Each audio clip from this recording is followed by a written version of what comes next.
Hello and welcome to Bruno's MMA show. So it finally happened. UFC 249. So at the moment I'm filming this, it's the night after UFC 249.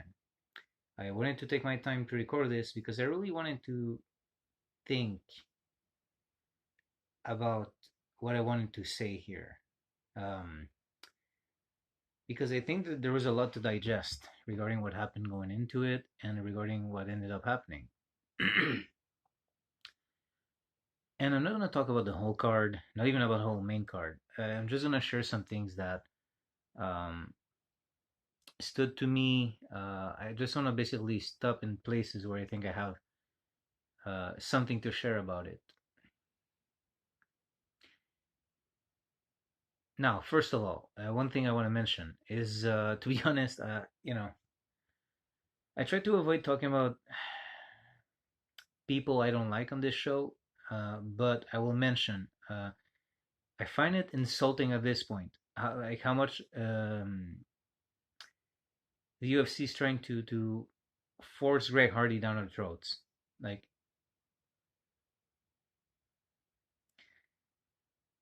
and by itself, the fact that he was on the card is one thing, but what I mean by that is there was a fight between Cowboy Cerrone and Anthony Pettis, and that wasn't even on the main card. That fight was in the prelims. So I don't care if those two fighters came off losses. I don't care about the conversation of whether or not they're past their primes. These are, on many levels, they deserve to be on the main card for a fight like that. Be it because of their skill, like the fight we saw, like they're still skilled, they're still dangerous, they're still tough fighters, and just whatever they did was way better than whatever Greg Hardy showed us. So I really don't understand the push to have him be a thing. He's not a thing. He's a controversy. So here's the thing. Yeah, whatever. Like that fight with Greg Hardy was didn't like Greg Hardy doesn't deserve to be on the main card. It's that simple. Yes, he has a very high level of athleticism, but that doesn't make for an interesting fighter. And I sure he won the fight because Del Castro broke his foot, but and one thing that bugs me, and this is gonna be a rare thing on the show. I really don't want to dwell on fighters I don't like. It's not my style.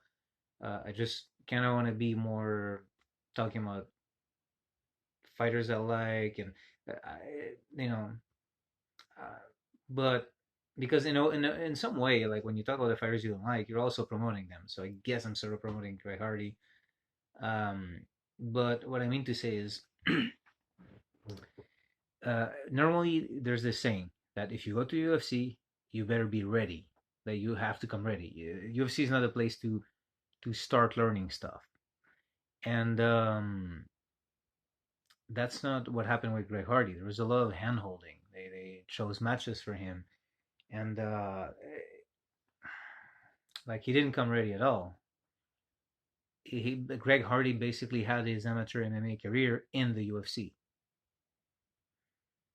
So yeah, I don't get it. I really don't. I mean, because the thing is that I don't know if anyone who watches UFC because of Greg Hardy, like I haven't heard of a single person go like, oh yeah, Greg Hardy's in there. I'm gonna watch this. And whatever publicity, the controversy of having him there initially, like whatever they had initially as publicity for having Greg Hardy there, I do not I do not see at all. Like it's not there anymore. So yeah, like it was just shameful that they put him there, and that Cabo Cerrone and Anthony Pettis were not in the main card. That was insulting. Um, to both fighters, I find, and to me as a fan. Okay, that said, okay, let's go positive now. It was a very very good card. When they say it was stacked, it really was. So awesome card. Um, before we get to Ferguson and Gaethje, which will be my main talking point, I also want to mention Ngannou. That guy is such an inspiring story. Like, started poor, working salt mines, and now one of the top fighters in the world. And a lot of people are wondering, like, hey, well, why wasn't this fight an interim title fight? Why not make an interim belt? And initially, I was almost thinking, like, okay, is the UFC afraid that people might joke if there's two interim belts in the same event, like, oh, it's the interim belt event, like I was sort of thinking those they already have one interim belt, maybe they're afraid it's gonna be some like a joke for some people or memes or something. But I think when you think about it, actually, I'm pretty sure I figured it out, which is if a fighter has the interim belt, normally that means they're the next one in line for the champion, Stipe Miocic, who, understandably, as a firefighter, um, he's currently busy with the pandemic as a first responder, and I think that's a very admirable thing he's doing, Stipe Miocic. I don't blame him at all for stepping away from the sport. But it does put the heavyweight division in a really tough spot. And Dana White has outright said that whoever won that fight would be the next one in line, if I'm not mistaken, after DC and Stipe. So here we have it. Um, if they do, they cannot do an interim belt because they want the next Stipe fight to be Stipe versus DC 3. So that's why, and it's really unfair to Ngannou. It really is. It really is unfair to him. Um, but yeah, that would be why I think. That would be why they didn't give him an interim belt. Why that fight was just not for an interim belt, even though Dana White said, like, yeah, I think he said that, right? That whoever won that fight was next after the rematch between Stipe and DC.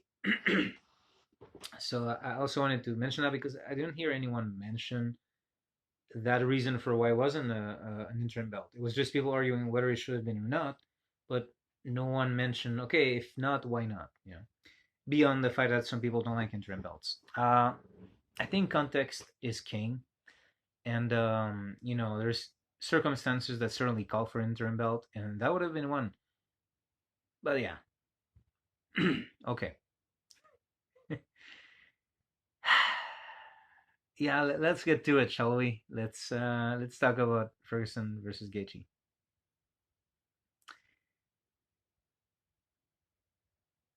So here's the thing.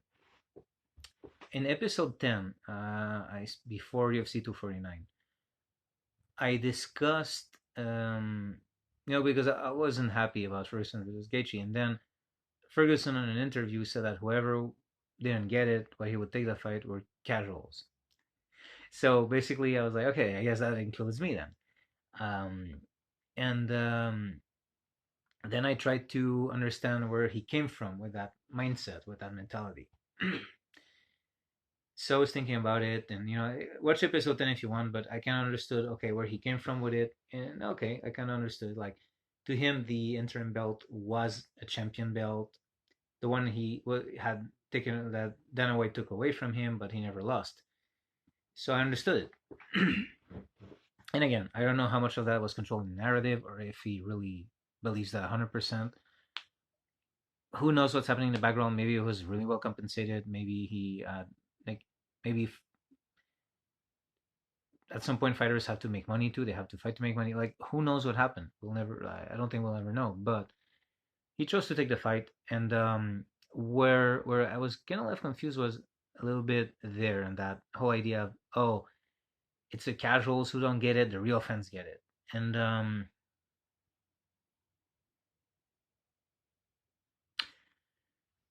gonna take a little detour, and I'm gonna come back to Ferguson versus Gaethje. Stick with me. Even though MMA is a sport where we don't know the outcome ahead of time, it's not pro wrestling, which I'm not sure if you should call a sport or not. Okay, I digress. Uh, so MMA, you don't know who's gonna win ahead of time. Even when you're almost sure you know, there's always a little like chance that it might not be that. So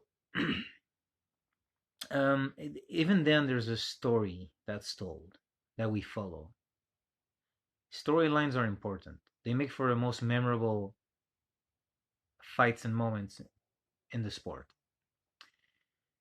And the story of Ferguson versus Khabib was unprecedented. It was unique, and I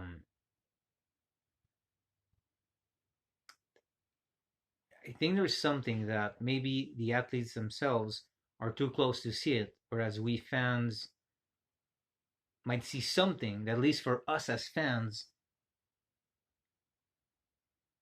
is unique.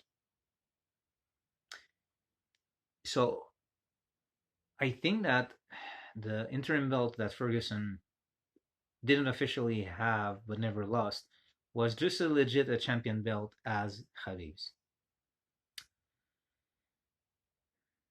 For anyone who knows about the sport, for anyone who knows about martial arts, it was a legit belt, even if it wasn't official.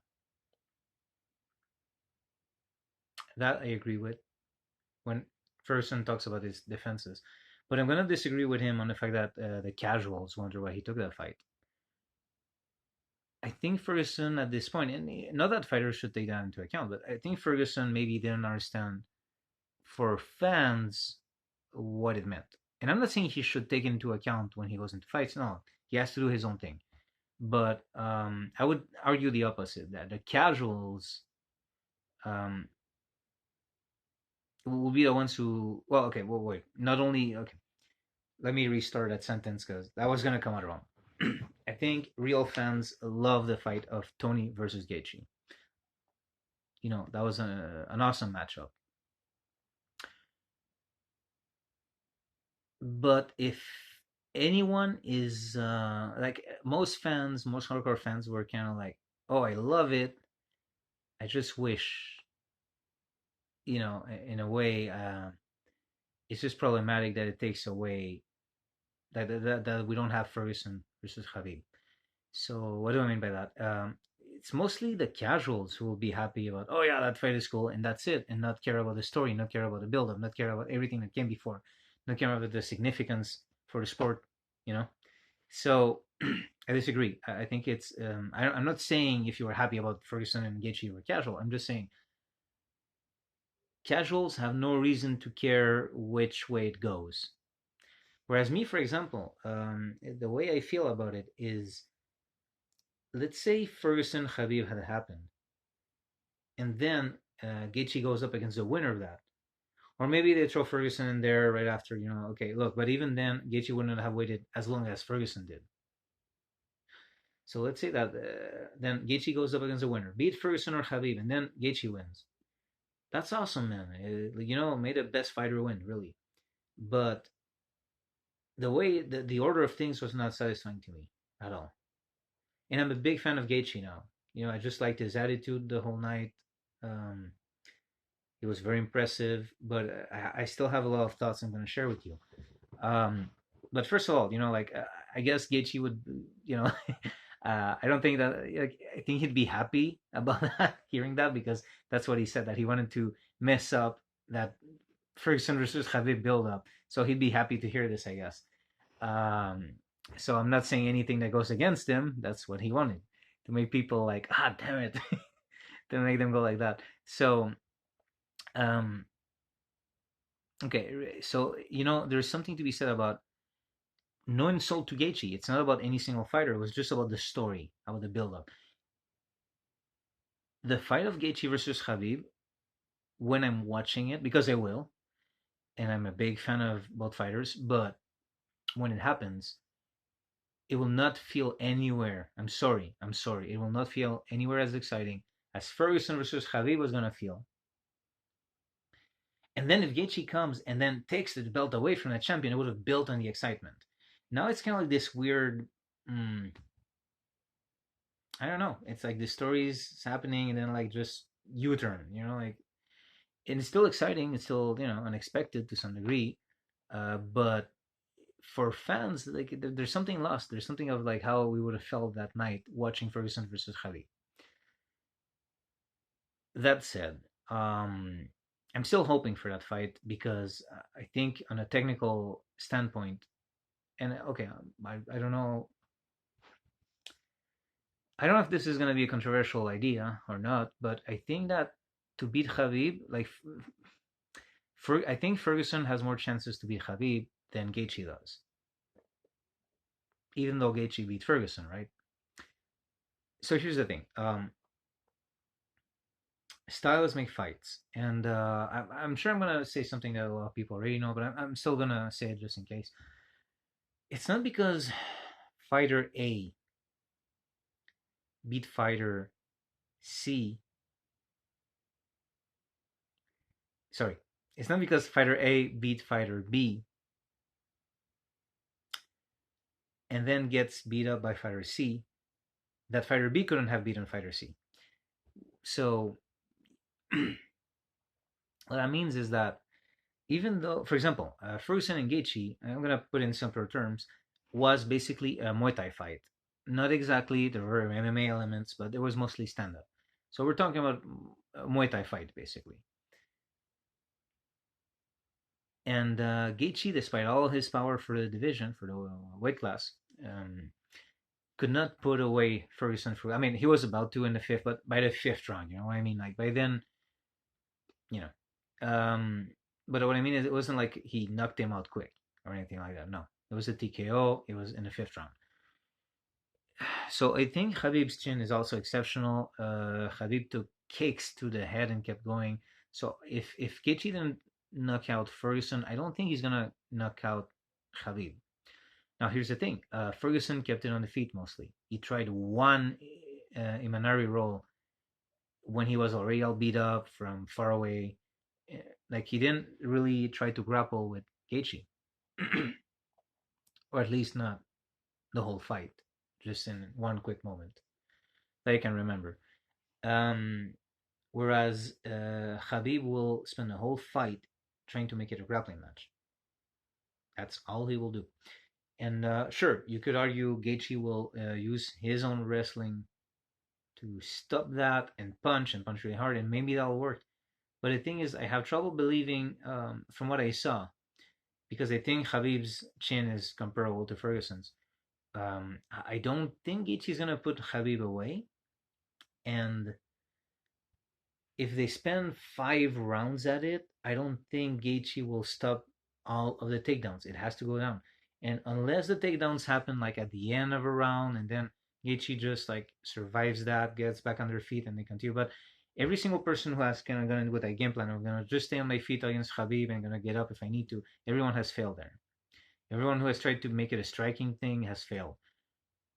Maybe Gaethje is the guy to do it, but we haven't seen. Like, here's the thing: rumors are that Gaethje never trains ground grappling. I don't know how true that is, but wrestling is for deciding where you go, and then ground fighting is something else. Uh, if Gaethje hasn't done any real grappling or ground fighting, I should say, in his whole UFC career, if the rumors are true he never practices it, I think eventually Khabib's gonna take him to the ground. And if it's not something he practices for, he's done for.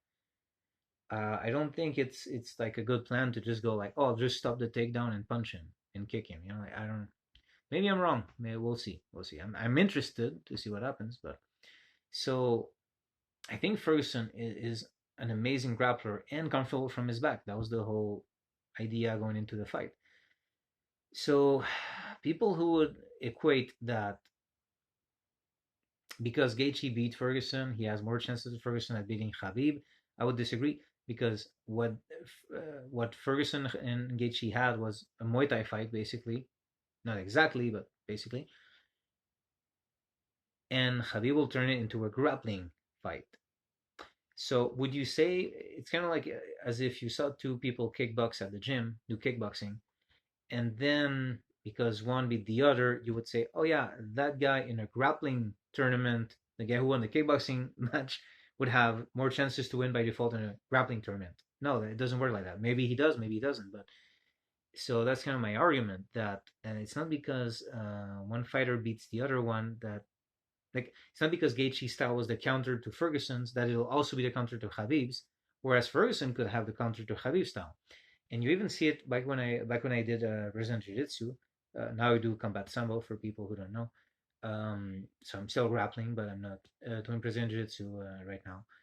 But back when I did it, I would remember like you would have like it would happen. Like some lower belts would have, like blue belts, for example, would have this. For some reason, there's one higher belt that they would be able um, to tap regularly because for some reason their style was just counter to that overall better grappler. It just happened like that. It was really weird because the higher belt would normally dominate everyone else, even other higher grapplers who dominated that blue belt, but the blue belt would make them tap. So it it can happen. There's such a thing as styles countering each other. And for anyone who, and the analogy of like winning a kickboxing match doesn't mean you do just as good in a grappling match. If another analogy you can use is imagine three fighters of different weight categories. So imagine like a really small fighter, an average size fighter, and like a really big fighter. So maybe the small and medium fighter fight, and the small one wins. And then the medium fighter fights the big one, and the medium fighter wins. It could be that afterwards, if the small and big fighters meet, the small one, even though he beat the guy who beat the big one, would just be too. The difference then would be too big, and he would not be able to hurt the big one, and the big one would be able to knock the small one out. So you'd be like, well, how does that work? Well, because that's what happens. Like some things meet in the middle, or some things are good against this, but not against that. So there's things that I'm pondering now because people are dismissing Ferguson to some degree, and I don't dismiss him yet. Um, I think that guy could still be a champion. Personally, I'm still hoping. Who's the champion? I'd really take this approach of may the best man win, and that's it, really. Um, Even when I'm a fan of fighters, like look, I'm a fan. I'm a fan of many fighters, so you can't. Not all of them can win. So hey, may the best man win. And if Gaethje won, I am perfectly okay with that. Especially because it wasn't like one punch knockout and he got him just right at that moment. No, no, it was like over the whole fight. So hey, Gaethje won fair and square. I'm really happy for him. But basically, you know, um, I really think that first of all, I want to see the Ferguson Khabib fight while they're both in their prime. I don't want to lose that opportunity. I don't want it to happen too late. I don't care if it's for a belt or not. I just want to see those two styles meet. Now, Ferguson can still have a shot at belt. Believe me. Believe me. Do not dismiss him.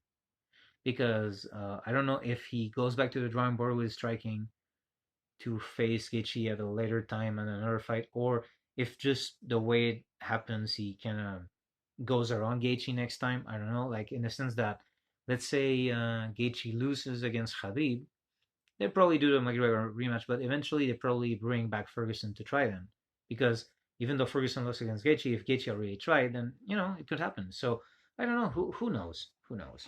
Me personally, just like I'm okay. I'm really okay with whoever gets the belt. I just wish the story had followed its proper order, if you will, as a fan. And I don't think it's casual at all to say that. Yeah. And there was an interesting bit where Gaethje took off his interim belt and threw it on the floor, and Joe Rogan asked him if he didn't want it, and Justin Gaethje said, "I'll wait for a real one," or something like that. Wait for a real belt.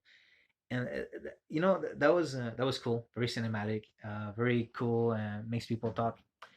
And however, from my point of view, where I see like Ferguson as probably the unofficial champion belt, like just as valid as Khabib's in my opinion.